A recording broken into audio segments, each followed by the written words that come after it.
Welcome again to my series about Softube Modular. In this part 16, I'm going to talk about the wave shapes 32 to 45 of Mutable Instruments module Braids. Wave algorithm number 32, called drum, is a variant of the wave number 31, the bell algorithm, from tutorial 15. It uses additive synthesis to create the individual partials, as well as did waveshape 31, but it differs in the contribution of the partials along the frequency axis, as well as in the way the individual partials change their amplitudes. The manuals call it metallic drum simulation, even if with faster damping and less inharmonic partials, it resembles small wooden drums as well. The timbre knob determines the fading, the damping of the sound, whereas the color knob sets the amount of inharmonic partials, like with the bell wave.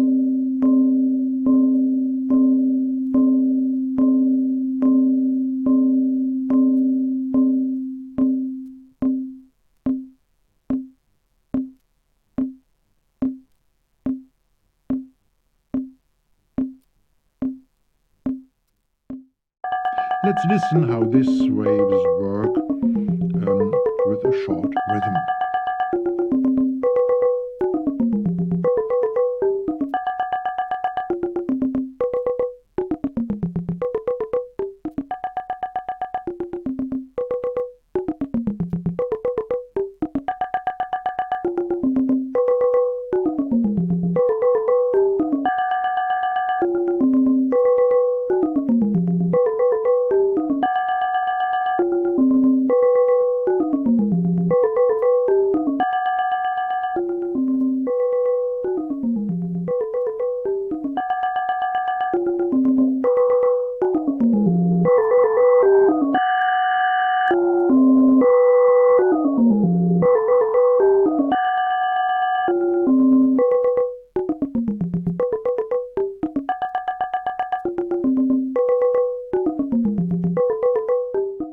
The next wave shape is called kick.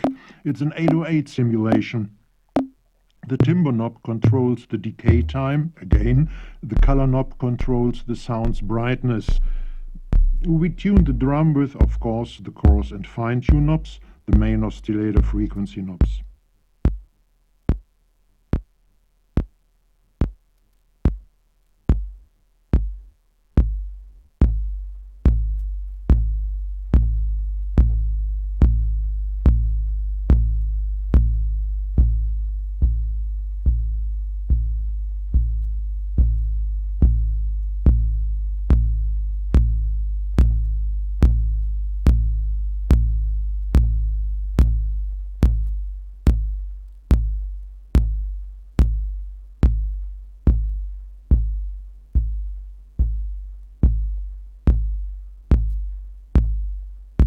We learn from the hardware manual that the algorithm simulates a bridged T filter, whose tuning is determined by the knobs coarse and fine. So, what is a bridged T filter then? Well, let me make it simple here, as this is not a tutorial about developing hardware modules. The hardware workshop here in Modular City is going to do tutorials like that, but we here in the building of Modules Incorporated are satisfied by getting a rough idea of what is going on electronically. So, a T-filter is a certain topology in which the filtering parts, resistors, capacitors, inductors, are connected like the letter T. There are a couple of different ways to arrange the filter's elements. One of them is, for example, the P topology. But back to T-filters. When I bridge something, I open a way to avoid going through the bridged thing, for example, a river. Bridging a low-pass filter circuit by a high-pass construction, or the other way around, bridging a high-pass filter by a low-pass construction, means that the signal passes a low-pass filter and a high-pass filter parallel, more or less at the same time. Both signals meet at the exit of the whole circuit, where they are added. Choosing the values of the electronic components, I can get a band of frequencies which can neither pass the low-pass filter nor the high-pass filter. The result is a notch filter. Let me leave alone details like phase shifts and phase cancellations and so on for today. I'd rather return to braids now. All right, wave 34 now. Its name is SYMB for symbol, and it is modeled after the 808.2. This wave 34 is meant to deliver the source material, the raw material for shaping symbol sounds. The algorithm delivers two main kinds of sounds, noise and a couple of square waves. The color knob controls the balance between these two sources of sound. Turned completely to the left, the module delivers only the sum of square waves. Turned completely to the right, we get only the noise. The sound of a real cymbal starts with a lot of noise in it, but the noise decays quite fast, leaving the field for a more musical, more tonal-like sound. The latter is meant to be modeled from the sum of square waves here with braids.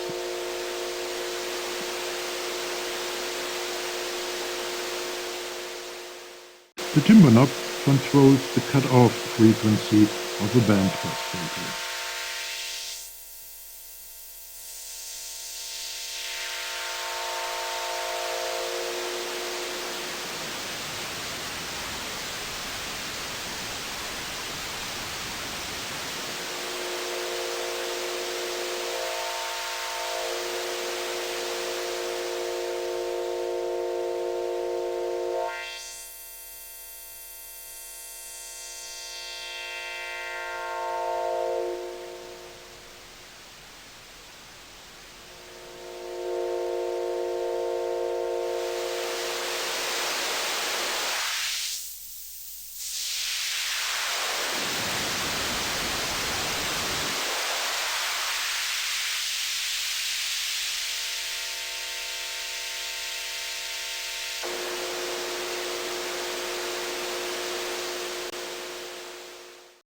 Using three envelope generators, one for the overall output at the volume curve, one for the color and one for the timbre, you can get a whole bunch of different cymbal characteristics.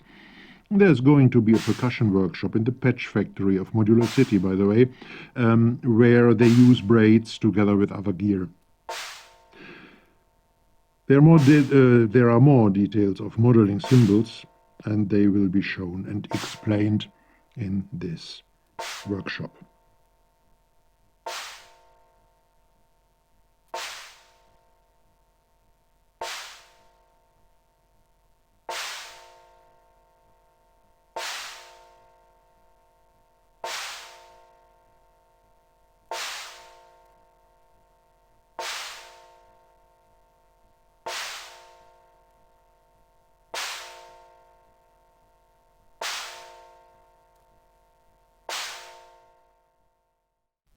But I have to continue to wave number 35, the 808-like snare. The color knob controls the amount of noise. Some call this effect snappy, whereas the timbre knob sets the, well, let me call it the tone, which mimics the modes of the snare's resonator.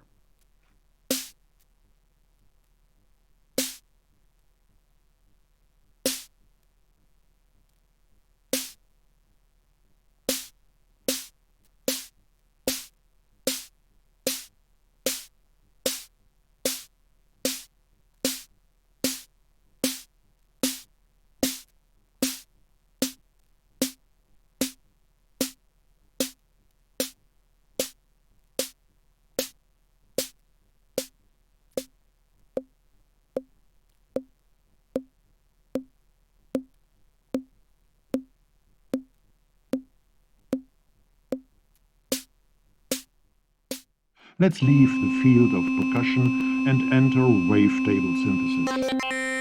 Wave number 36, called WTBL, offers 20 wavetables. We can switch between them using the color knob.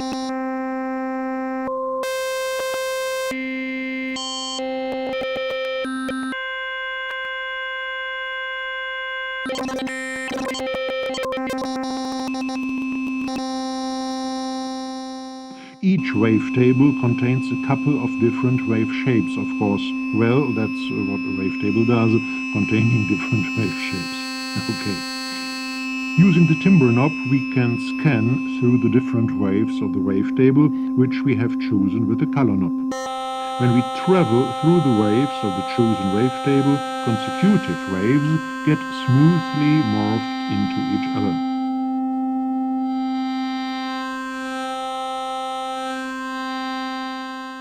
But it's different when we jump between wave shapes in the wavetable, which are not neighbors. No smooth morphing takes place then.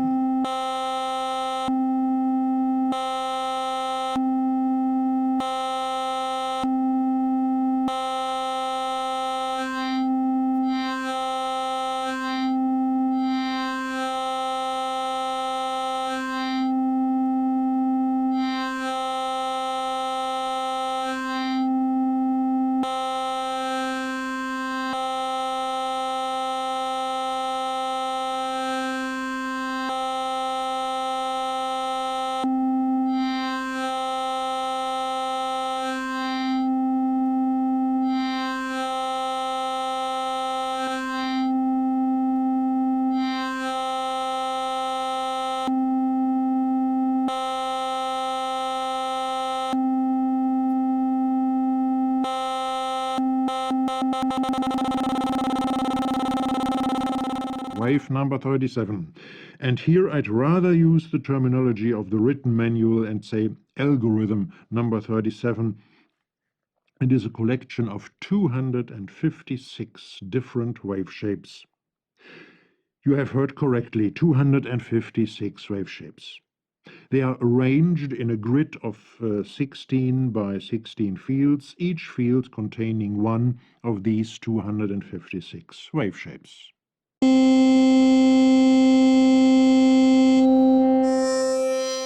With the knob's timbre and color, we can move around in this grid. And this time, with algorithm 37, the movements of both knobs are smoothed. All neighboring waves are smoothly morphed into each other. Timbre lets us move horizontally along the x-axis, and color lets us move up and down along the y-axis.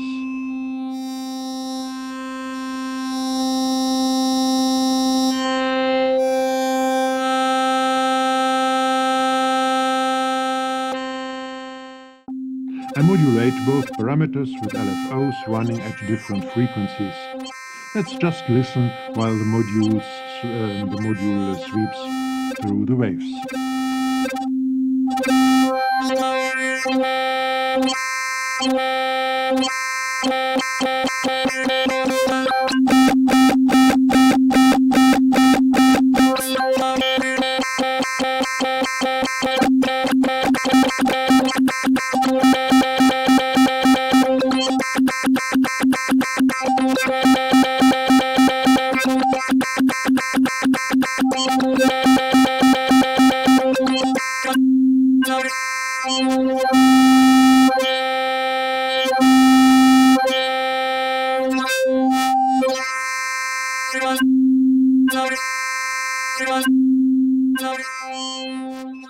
But there is also a way to walk one-dimensionally through all of these waves. Algorithm 38 offers it. To move along the line of waves, we need only the timbre knob.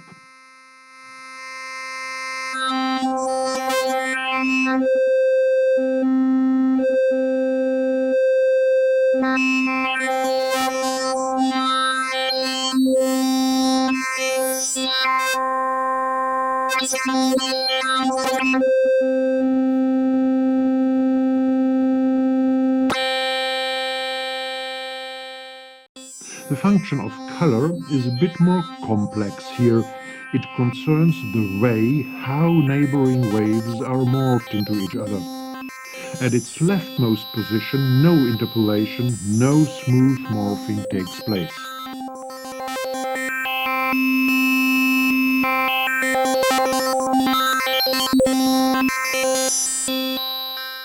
At a position of about 10 o'clock, only samples are smoothly morphed, waves are not.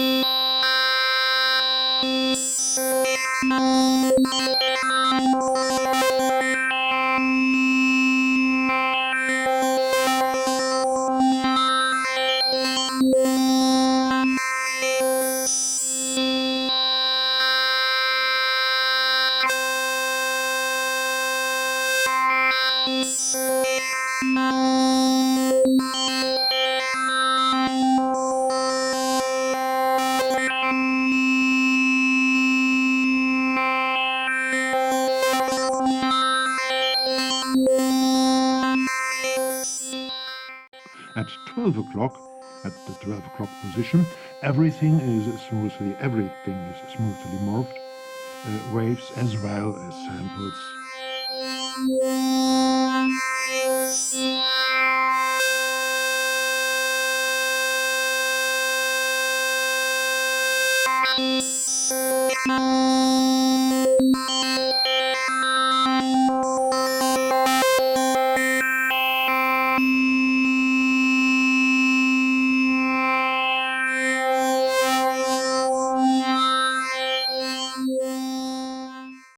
And with positions further to the right of 12 o'clock, the resolution of the playback, of the interpolation, of the morphing between the waves is decreased.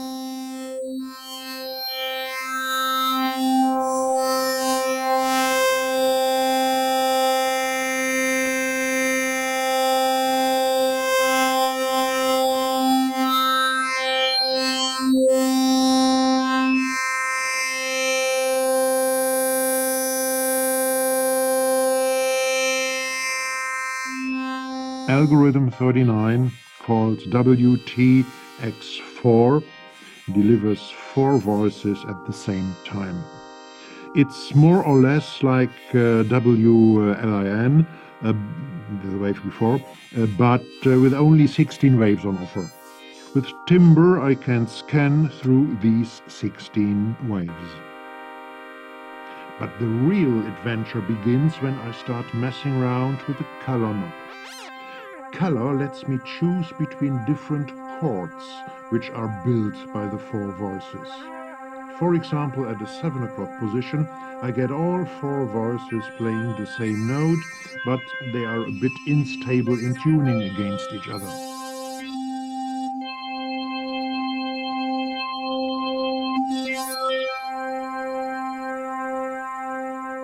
Or what about playing the opposite end of color?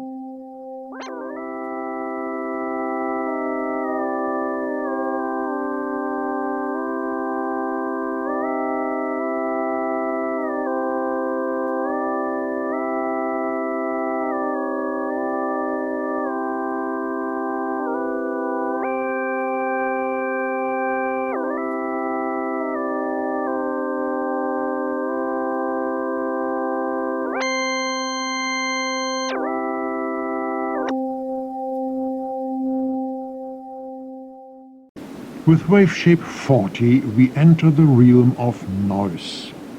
I'd like to call waves 40 to 45 the definition of noise, really. Different kinds of generating noise, different kinds of shaping noise, and different basic characteristics of noise. Let's get noisy now.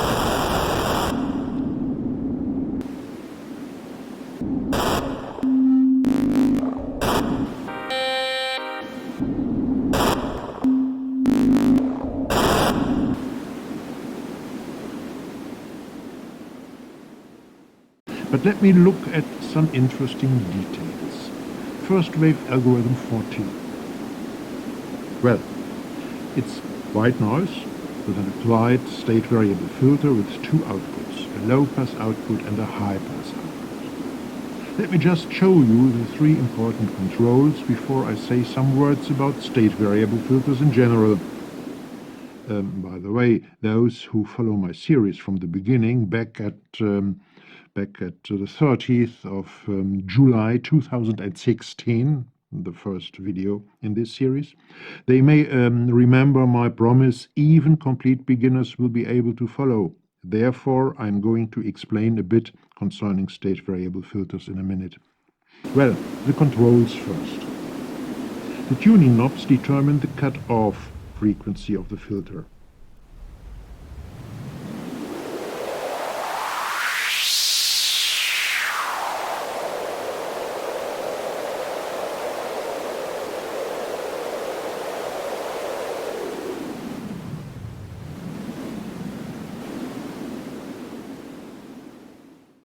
The filter's resonance is controlled by the timbre knob.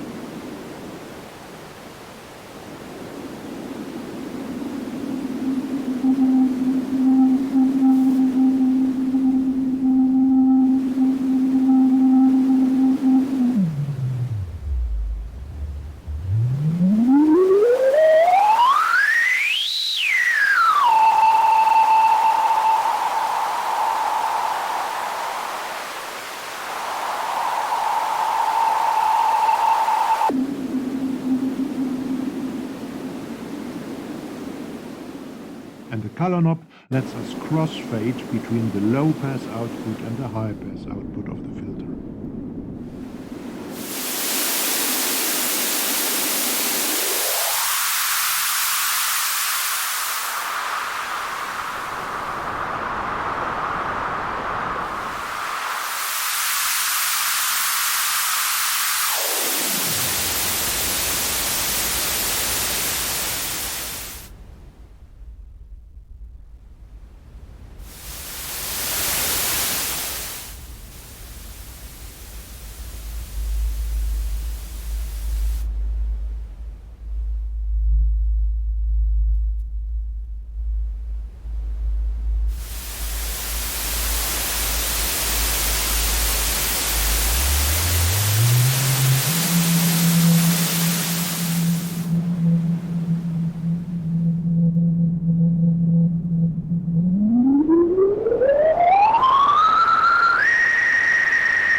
Some words about state variable filters now.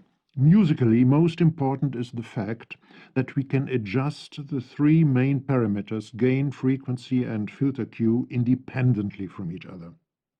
And it's only one filter. It's an active filter because it contains operational amps, OPs, but we can get three different filter characteristics out of this one filter if we want a low pass, a high pass, and a band pass characteristic with one and the same cut-off frequency or center frequency, talking about the band pass. I'm not going to talk about the electronics here. Please let me once again refer to Modular City, because there in the hardware workshop they are going to build different state variable filters which can be used in a modular synthesizer. You'll find links to Modular City and to the movie about Modular City down in the description to this video. But back to Braids, back to making noise. The next wave shape, it's number 41, is called TWNQ, which is the abbreviation for Twin Peaks Noise Resonator. The basic source of sound is gain white noise, but this time it is filtered by two bandpass filters, what results in a twin peak spectrum. The filter's frequency tracks the main frequency of the module.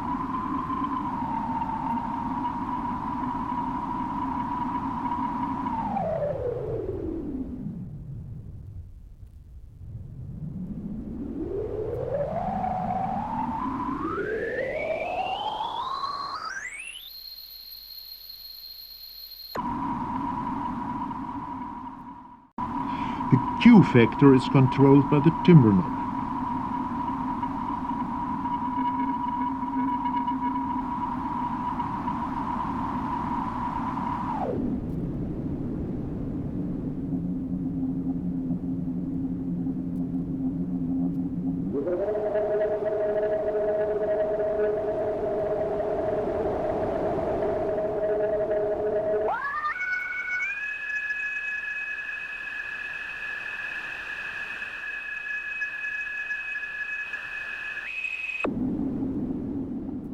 and the control knob sets the spacing of the two peaks.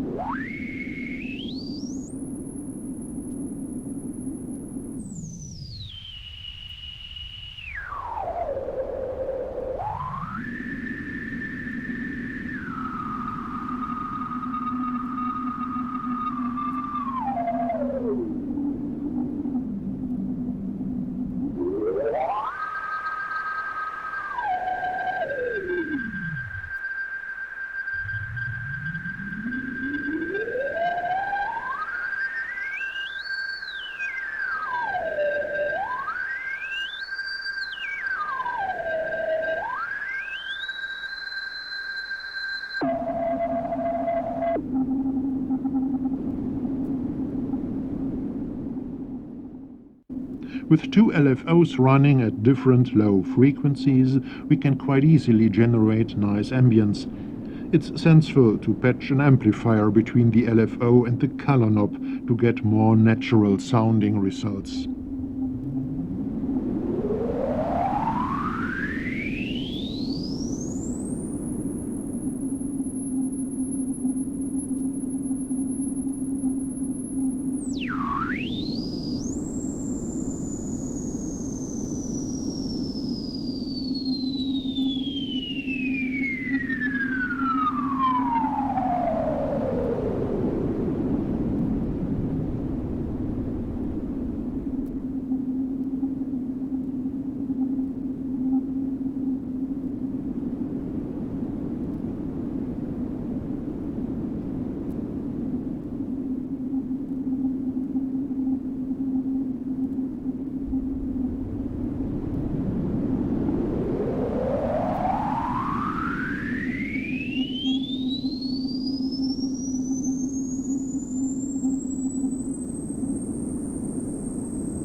Okay, next one. Number 42 is called CLKN, meaning clocked. The algorithm generates samples on a random basis. The rate of generating these samples is determined by the main frequency of the module.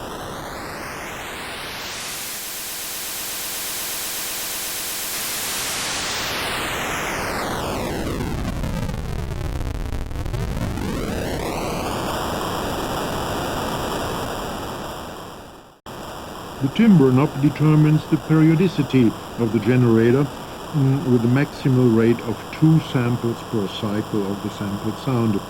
This maximal rate results in less noisy and more tonal sounds.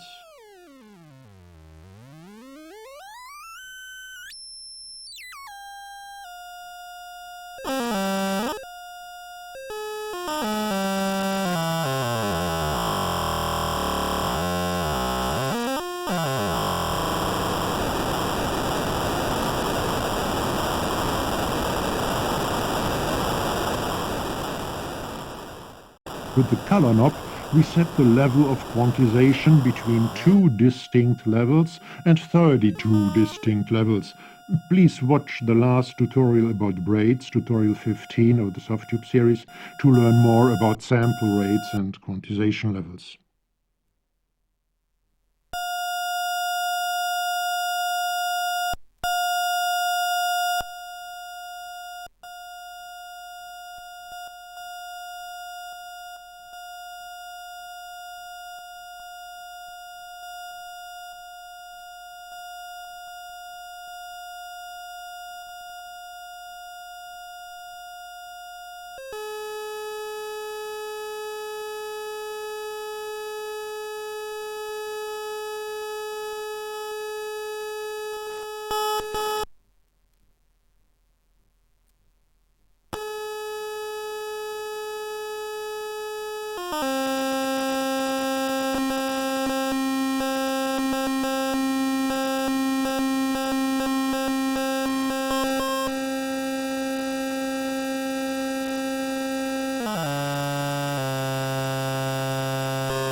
The next two wave shapes are granular technology.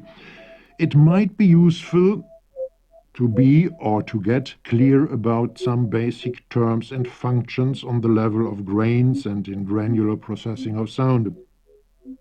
These mostly very short pieces of sound of a sample have at least 5 basic parameters. There are more, but I'm talking about basic parameters. A certain length, mostly some milliseconds. A certain rate of occurrence, some call it a birth rate.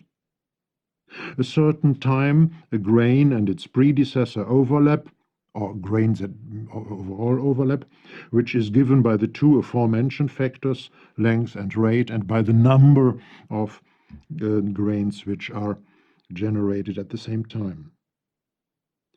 A certain internal frequency, of course, and a volume envelope called grain window. There are more possible parameters, I told you already, a lot more even, but these are the basic ones. There is a very, very comprehensive series about granular processing of sound on my channel VSTs in depth on YouTube. If you are watching this video here on YouTube, you are already watching the correct channel. You'll find a link to the first part of this series anyway down in the descriptions. All right, back to braids, to wave shape number 43, called CLOU, the abbreviation for cloud. The content of the grains are sampled sine waves here. So what, sine waves? What's noisy about a sine wave? Well, in granular synthesis, you can make nearly everything from nearly anything. Let me only demonstrate what happens when I change the length of the grains, the rate of generating or occurring, and the density, the time and number of grains overlapping. I start with a single, simple sine wave.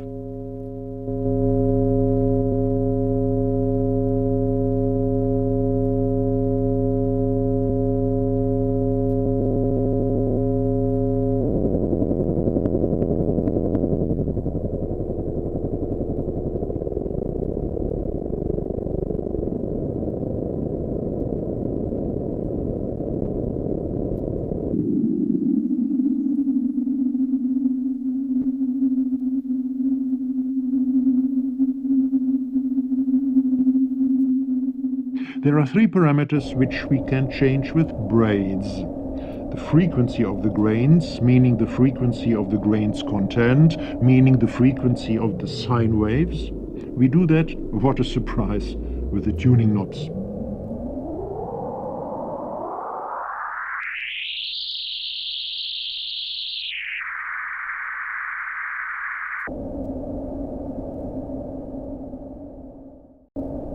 The frequency of the grains content, the sine wave, is randomized, and the amount of randomness is determined by the color knob. We can nearly get a single frequency out of the module when we reduce the randomness as much as possible by turning the color knob completely to the left.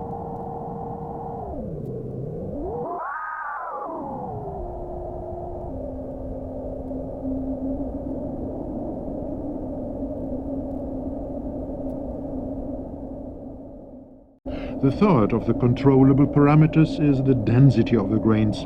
The timbre knob sets this parameter. We increase the tonal character even more when we reduce the density, the number of overlapping grains, and the time they overlap.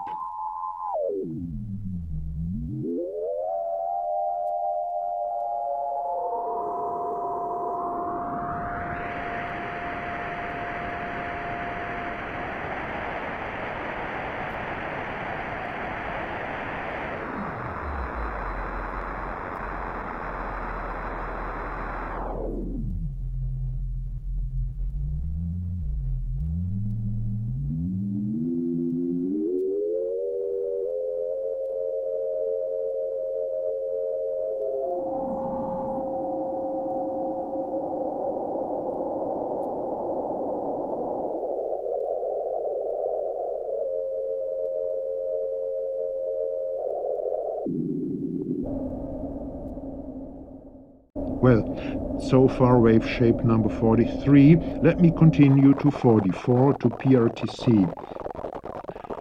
We need no further explanations because the only difference to wave shape 43 is the content of the grains. We have short windowed grains of decaying pings instead of sine waves here. The knobs have the same functionality like with wave shape 43. So let me simply mess around a bit.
And with that said and done, we have reached the last wave shape, the last algorithm, wave number 45, called QPSK.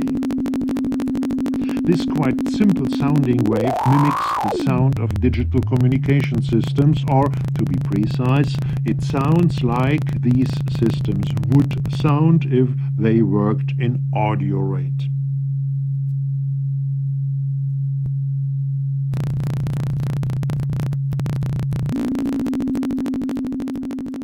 Well, I won't dive into the techniques of digital data transfer here.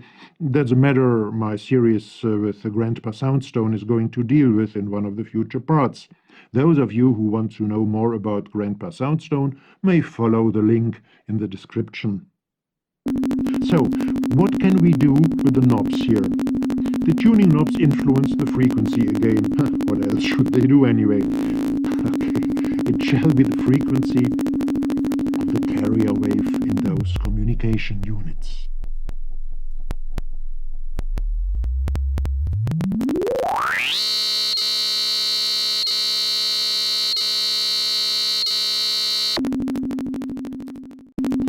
The bit rate is controlled by the timbre knob. I explained bit rates in digital audio units in one of my last tutorials in this series. I think I mentioned it once in this video.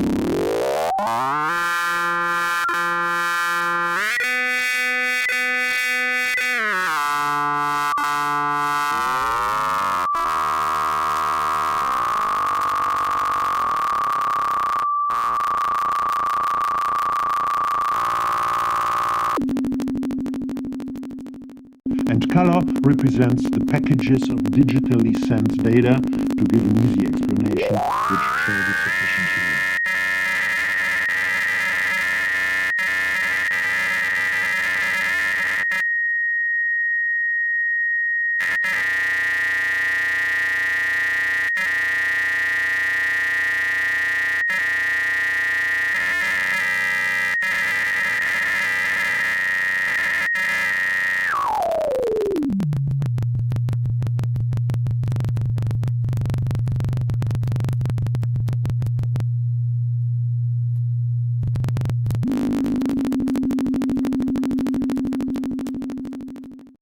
Alright, and done again. I've reached the end of tutorial 3 about braids at last, the end of tutorial 16 in the whole series about Softube Modular. Thank you for watching, and you may consider to have a look at our community or even at Modular City, so you'll find the link to both down in the description, I think as I mentioned before. Alright, enjoy your day. Rolf.